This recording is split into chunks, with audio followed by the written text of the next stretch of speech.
Nah, di babak kedua ini Coach Seto sudah sadar itu gitu kan.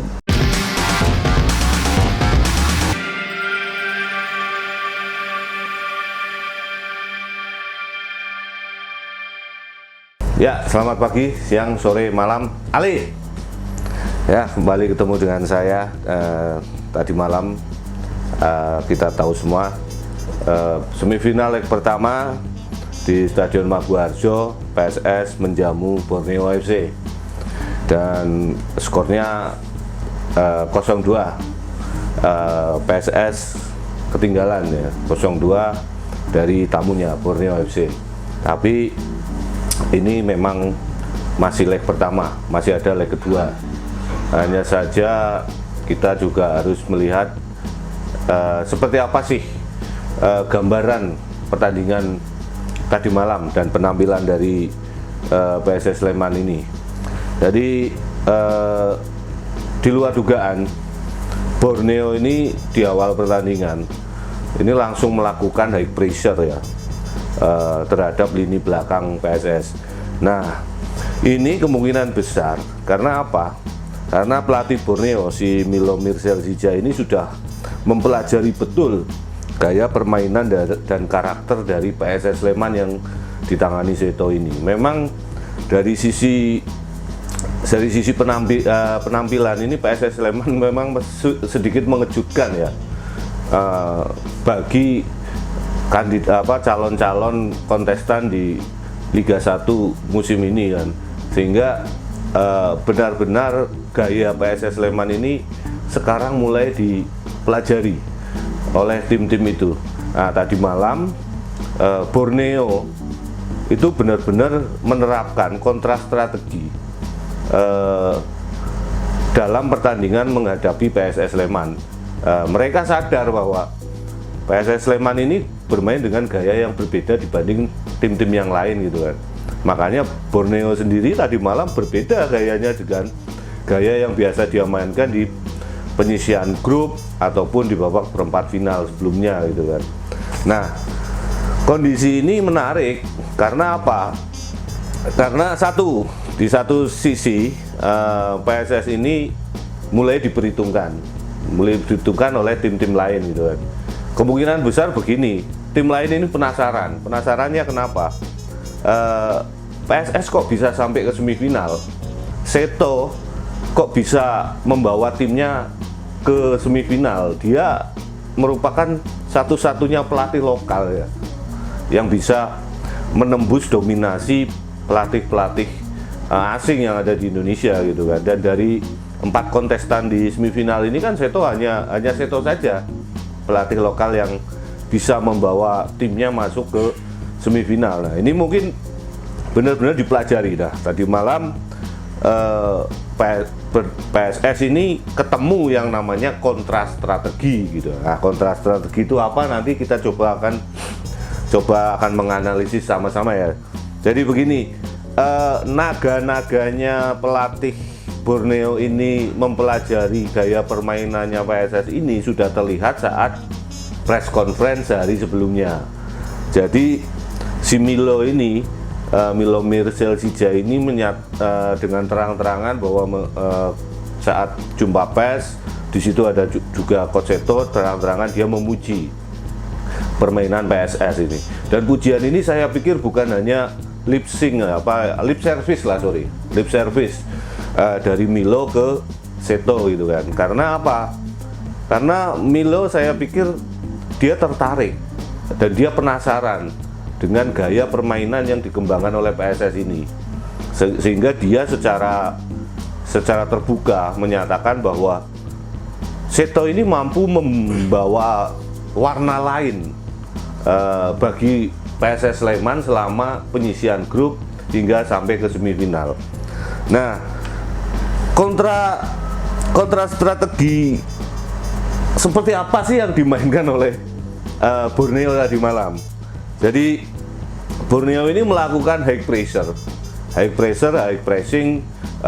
Jadi semua pemain Borneo ini melakukan pressing yang tinggi gitu kan. Mulai dari lini lini belakang, lini tengah, dan lini depan. Lini depan bahkan langsung head to head langsung dengan dua center back dari PSS Sleman gitu kan. Di situ ada Marco Sandi dan kemudian ada yang pertama Purwakayudi ya, yang dua stopper yang diturunkan ini. Nah, karakter bermain yang dikembangkan Seto ini memang selalu mengedepankan build up permainan dari belakang. Makanya dari kiper pasti dipassing ke dua stopper ini gitu kan. Nah, ini dibaca oleh Borneo. Borneo menginstruksikan pemainnya untuk maju ke depan, menutup pergerakan dari dua stoppernya PSS ini. Jangan sampai stopper ini mendapat ruang yang luas atau ruang yang bebas untuk mempassing bola ke lini tengah gitu kan. Akibatnya apa? Akibatnya apa? Tadi malam kita melihat beberapa kali pemain PSS ini melakukan kesalahan-kesalahan sendiri gitu kan. Ini kalau di badminton namanya unforced error gitu kan. Jadi kesalahan-kesalahan sendiri yang elementer. Ya ini tidak bisa dicegah karena apa? Karena PSS sendiri ini terlambat untuk mengantisipasi kontra strategi ini gitu kan. Nah, seharusnya sebenarnya ada beberapa rumus ya, ada beberapa konsep yang bisa dikembangkan saat pemain lawan ini, tim lawan ini melakukan melakukan high pressure yang cukup tinggi ke lini pertahanan gitu kan. Salah satunya yang sering dikembangkan oleh Pep Guardiola ataupun kemarin yang dikembangkan oleh Sintayong saat pra Piala Asia dan kemudian di Piala AFF itu dia masing-masing wingback ya, left back atau kemudian back kanan itu atau sayap ke belakang lah. Ini diminta sebenarnya harusnya lebih masuk ke tengah mendampingi gelandang bertahan dan gelandang menyerang. Karena apa? Gelandang bertahannya ini baik gelandang box to box atau central defensive, Mandacingi yang diperankan oleh Mandacingi dan Dave Mustaine itu pasti akan turun ke belakang menjemput bola yang akan dipassing oleh kiper gitu kan.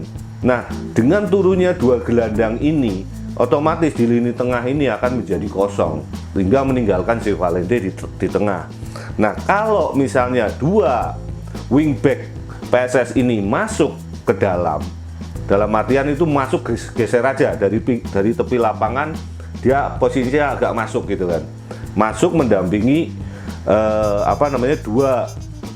dua central defender, kemudian satu attacking midfielder itu, sehingga di situ akan terjadi keunggulan pemain. Nah, sekarang terus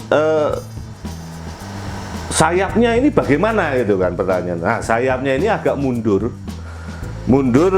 turun hingga seperempat lapangan sebenarnya. Jadi sayapnya ini mundur dulu gitu kan, jangan terlalu ke depan, sehingga apa? Sehingga nanti lini tengah PSS ini akan menjadi lebih penuh, sehingga kalau misalnya lini tengahnya ini di cover oleh beberapa pemain dari sayap kanan dan kiri juga ikut turun, sehingga akan tercipta keunggulan pemain lah. Di situ keunggulan pemain ini akan sama baik dari tim yang menekan ataupun tim yang ditekan. Nah, terlihat sekali tadi malam ini kan dua defensive midfielder terutama Mandacingi ini selalu kebingungan begitu dia dapat bola dari M. Rahman sebagai kiper, dia pasti akan kebingungan kalau nggak pas ke stopper yang sedikit melebar atau malah kembalikan bolanya ke kiper karena dia di pressing gitu kan. Nah, kalau misalnya wingback ini masuk agak sedikit ke tengah, ini akan membuat tambahan opsi bagi defensive midfielder atau stopper yang saat itu pegang bola, sehingga dia bisa memberikan alternatif pilihan passing lah, sehingga kalau itu terjadi akan memudahkan pemain-pemain PSS ini akan melakukan apa ya namanya, 1-2 sentuhan dalam bentuk ruang segitiga itu, permainan segitiga 1-2 sentuhan. Nah ini yang bisa memecah high pressure yang dilakukan oleh tim lawan gitu kan. Nah di babak kedua ini Coach Seto sudah sadar itu gitu kan, sudah menyadari itu, dan saya pikir ini bukan kesalahannya Coach Seto, ini bukan kesalahannya pemain juga ya, karena kita nggak perlu apa namanya, nggak perlu a priori terhadap tim ini, karena dari awal pembentukan tim ini kan langsung dihadapkan pada sebuah kompetisi atau turnamen yang gengsinya cukup tinggi seperti Piala Presiden ini, sehingga awalnya turnamen ini sebenarnya hanya untuk uji coba aja, tapi lama-lama muncul pride gitu kan, muncul kebanggaan, kemudian muncul apalagi muncul anggapan bahwa kalau misalnya bisa masuk final atau semifinal ya lebih bagus gitu kan. Nah itu akhirnya membuat apa namanya, Coach Seto ini kan tidak bisa 100% ya menerapkan karakter permainan dan strategi-strategi apa yang nanti akan dilakukan untuk Liga Indonesia musim ini. Cuma ini malah bagus bagi saya. Kalau menurut saya malah bagus, dan juga bagus bagi PSS juga. Karena apa? Karena di sini tidak usah dipelajari dalam latihan. PSS ini mendapatkan kontra strategi ya terhadap strategi yang selama ini atau skema yang selama ini mereka mainkan, atau karakter permainan yang mereka selalu bawa dalam setiap pertandingan. Nah ini Borneo ini memang bermain ternyata sedikit agak berbeda ya, di luar prediksi kita semuanya bahwa Borneo akan bermain seperti sebelumnya, tapi ternyata enggak, mereka melakukan high pressure. Cuma sebenarnya high pressure-nya Borneo ini juga enggak begitu maksimal gitu kan. Nggak begitu maksimalnya karena apa? Satu tim yang melakukan high pressure ini sebenarnya banyak risikonya ya, riskan sekali. Risikonya apa? Pasti stamina pemainnya ini akan terkuras, dan betul di babak kedua ini kan, bahkan menjelang memasuki babak kedua, beberapa pemain-pemain dari Borneo ini kan sudah kecapean ya. Buktinya apa? Playmakernya si Borneo, Jonathan Bustos itu kan di babak kedua langsung diganti. Kemudian Pato juga mengalami cedera. Itu karena apa? Karena intensitas tinggi para gelandang-gelandang dan lini serang mereka saat menekan pertahanan PSS, sehingga mereka dipaksa untuk menutup gerak pemain-pemain belakang PSS agar mereka tidak bisa melakukan build up serangan dari bawah. Nah ini yang akhirnya kemarin terjadi, dan saya pikir stamina tim Borneo ini juga belum maksimal ya. Terlihat sekali mereka juga di babak kedua mereka juga sudah kehabisan bensin kan, sehingga di babak kedua setelah Coach Seto melakukan sedikit modifikasi gaya bermain dengan beberapa pergeseran pemain gitu kan, kemudian ada instruksi-instruksi khusus mungkin yang dia sampaikan saat jeda pertandingan. Terbukti di babak kedua PSS ini semakin menggila gitu kan, masuknya Boas, kemudian apa namanya, beberapa pemain beberapa pemain belakang juga masuk. Deddy Gusmawan akhirnya masuk menggantikan Purwakayudi, dan kemudian juga menginstruksikan agar Marco Merauhi ini agak sedikit kreatif, agak sedikit agresif. Ini juga bagus saya pikir. Dan Dery Rahman juga dimainkan,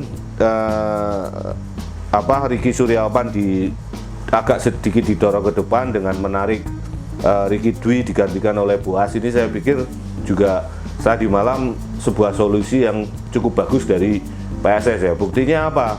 Masuknya Boas itu pasti Coach Seto ingin memecah perhatian dari lini belakang dari Borneo FC gitu kan. Karena dengan kehadiran Boas di situ, otomatis pemain-pemain belakang Borneo ini tidak bisa melepas begitu saja sosok Boas di depan itu. Pasti ada 1 atau 2 pemain yang mengawasi dia gitu kan. Dan masuknya Boas ini juga untuk memberikan ruang bagi Zé Valente agar bisa bermain 1, 2, 3 sentuhan di lini tengah dan lini depan. Nah, buktinya kan beberapa kali baik Boas, Valente ini mampu menciptakan peluang ya dari permainan 1, 2, 3 sentuhan yang cukup bagus. Dan saya pikir kreativitas PSS di babak kedua ini sangat meningkat tajam gitu kan. Dan mungkin kalau pertandingan ini nggak selesai di 45 menit dengan tambahan waktu tadi malam 4 menit atau 7 menit, saya pikir gol bisa terjadi ya. Tapi apapun sepak bola hanya dimainkan 2 kali 45 menit ya, sehingga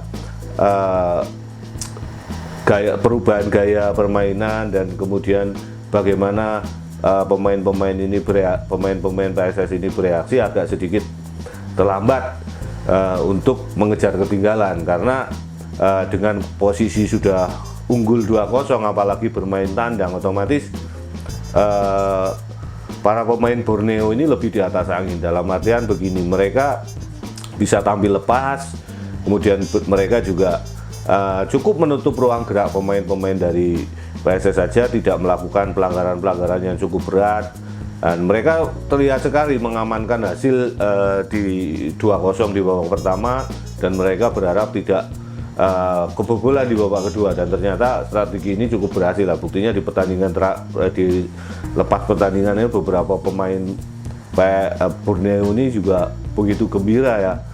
Gembiranya karena apa? Mereka saya pikir juga memperhitungkan sekali berhadapan dengan PSS, apalagi PSS ini bermain di kandang sendiri, kemudian mereka juga sudah tahu gaya permainan PSS ini berbeda dengan tim-tim yang sebelumnya mereka hadapi, sehingga begitu peluit tanda pertandingan berakhir ya euforia mereka itu luar biasa. Saya pikir ini apa namanya, ini kredit poin juga bagi PSS, karena dari pertandingan kemarin pemain PSS ini bisa mendapatkan banyak pelajaran. Pelajaran pertama mungkin bagaimana sih mereka keluar saat menghadapi lawan yang memainkan high pressure gitu kan. Karena di Liga Indonesia ini sangat jarang tim-tim yang bermain dengan high pressure seperti Borneo kemarin. Ya ada sih beberapa tim-tim yang bermain seperti itu. Cuma kalau diterapkan di Indonesia gaya permainan seperti yang dilakukan Borneo ini, pasti juga resikonya besar. Besarnya apa? Karena stamina pemain-pemain Indonesia kan mayoritas hanya sampai 75 menit ya, 75 menit, dan dengan gaya permainan seperti itu otomatis stamina mereka terkuras habis, sehingga akhirnya di babak kedua bisa saja mereka bisa jadi menjadi bumerang bagi mereka saat mempertahankan kedudukan. Nah ini luar biasa pertandingan kemarin tadi malam, dan saya pikir juga meskipun hasil akhir ini kalah 0-2, hanya saja dari sisi permainan PSSI itu tidak kalah gitu kan, maksudnya tidak kalah secara frontal dari Borneo. Dua gol yang terjadi itu pun, 1 gol itu murni karena kesalahan pemain sendiri kan, dan ini yang membuat saya pikir gol pertama ini cukup meruntuhkan mental dari PSS Sleman gitu kan, dan gol kedua pun akhirnya dengan mudah bisa terjadi ya. Ini juga ini kecerdikan permainan pemain dari Borneo sebenarnya, bukan karena kesalahan-kesalahan pemain PSS juga waktu itu. Dan saya pikir hasil tadi malam ya, kalau dari segi hasil cukup mengecewakan. Cuma kan untungnya lagi ini baru pramusim, ini baru pertandingan pemanasan lah sebelum masuk ke Liga 1. Dan yang cukup menggembirakan kan begini, saya pikir Coach Seto itu memang menyadari ya kekurangan timnya gitu kan. Jadi dari beberapa lini ini kan sudah dianalisis betul, terutama saat nanti PSS ini menghadapi tim-tim yang bermain mengandalkan high pressure seperti itu. Dan buktinya beberapa pemain yang punya karakter kuat di lini tengah juga direkrut. Kalau nggak salah ini sudah ada masuk pemain asing baru di lini tengah dari Lebanon, Jihad Ayub kalau nggak salah. Ini pemain yang cukup kuat di lini tengah dan karakternya ini defensive midfielder, mungkin untuk melapis antara Mandacingi ataupun Dave Mustaine. Karena Mandacingi ini kelihatannya juga dia menjadi mungkin hanya satu-satunya pemain yang selalu turun dalam semua pertandingan yang dimainkan oleh PSS sebelumnya. Jadi pelapisnya si Mandacingi ini belum ada, makanya Coach Seto ambil satu pemain asing di posisi ini. Nah ini sebuah hal yang menurut saya sudah diperhitungkan betul oleh PSS. Bagaimana mereka menganalisis kelebihan timnya dan bagaimana mereka menganalisis kekurangan timnya, sehingga tambahan-tambahan pemain yang masuk ini pun juga juga disesuaikan dengan kebutuhan tim. Ya, jadi itu mungkin yang bisa kita analisis dari pertandingan tadi malam. Kalau bisa ditarik konklusinya sih, saya pikir bahwa sekarang ini tim calon lawan atau kontestan Liga 1 di Indonesia ini sudah mulai paham dengan gaya permainan PSS. Lawan paham karena apa? Karena mereka mempelajari, mereka penasaran dengan performa PSS yang cukup bagus. Padahal materi pemain mereka bisa dibilang biasa-biasa saja. Nah, para pelatih tim lain itu pasti kan penasaran, manajemen tim lain juga penasaran. Kenapa kok PSS ini bisa tampil seperti ini gitu kan? Nah, mereka mulai menganalisis permainan dan gaya bermain dari PSS Sleman ini, sehingga beberapa tim mulai membuat strategi untuk mengcounter gaya permainan yang dimainkan oleh PSS ini. Nah, ini membuat kerja keras dari pemain dan Coach Seto ini juga akan semakin bertambah ya. Karena apa? Pemain dan Coach Seto ini juga harus mencari cara sih, untuk mencari cara bagaimana mengatasi tim-tim yang bermain dengan gaya high pressure yang seperti yang dilakukan oleh Borneo kemarin. Nah, ini harus dicari caranya seperti apa, sehingga nanti dalam Liga 1 musim ini, kalau misalnya PSS berhadapan dengan gaya permainan yang dimainkan oleh Borneo seperti itu, bisa keluar dari tekanan. Dan ini saya pikir sebuah pelajaran, sebuah pertandingan yang sangat bermanfaat bagi PSS Sleman.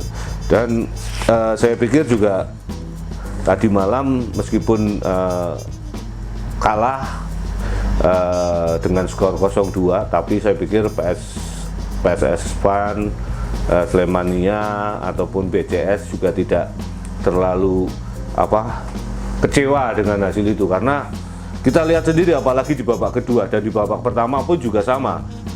PSS ini punya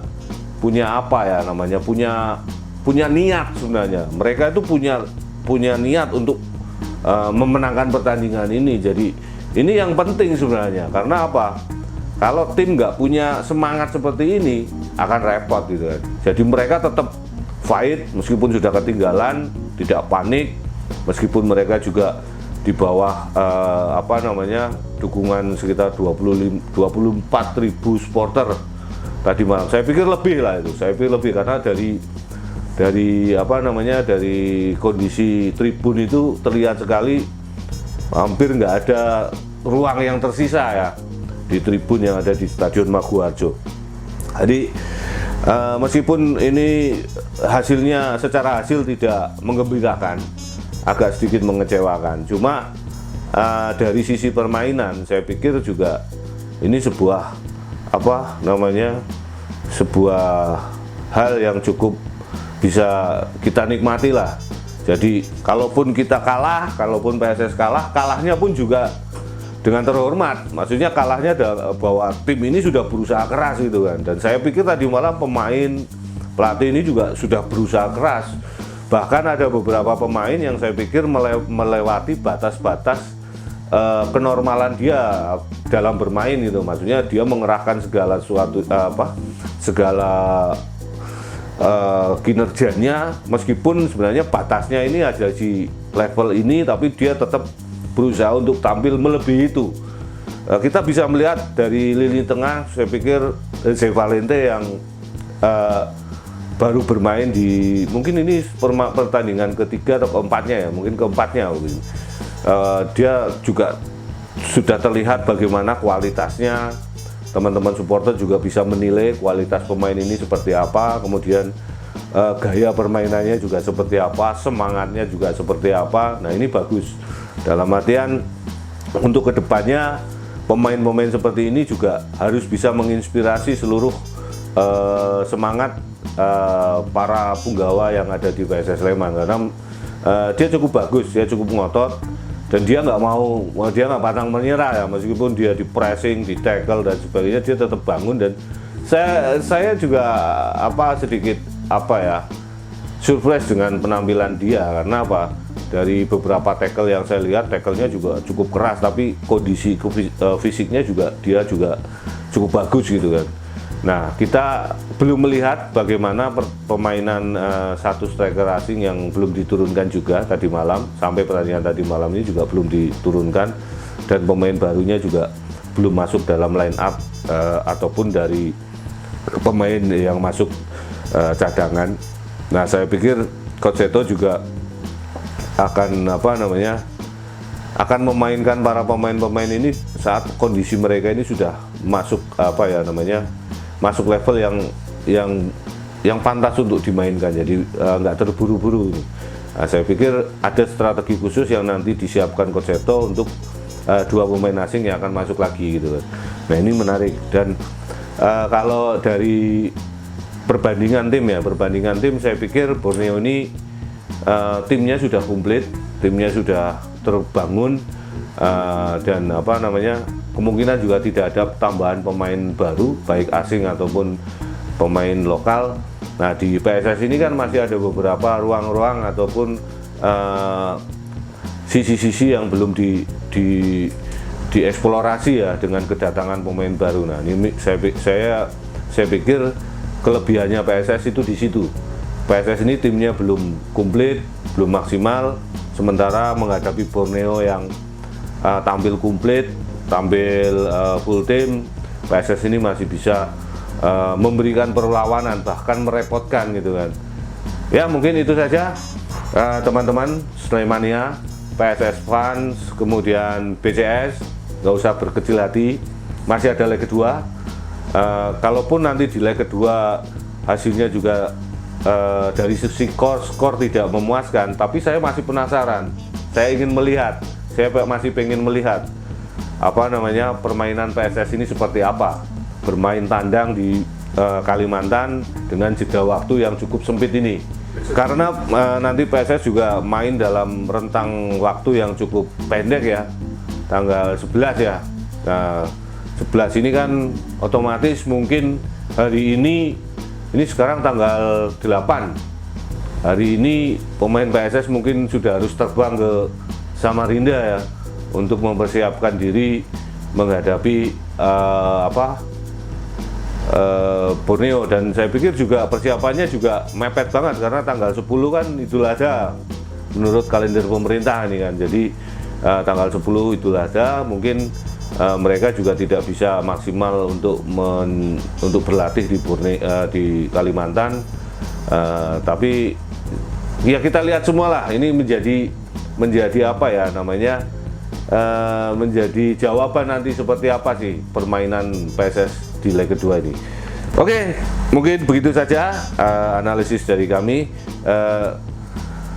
Bagi PSS Sleman, BCS, Sleman Fans, Slemania, jangan berkecil hati, tetap dukung selalu PSS untuk berprestasi yang lebih tinggi dan tampil maksimal di putaran kedua nanti.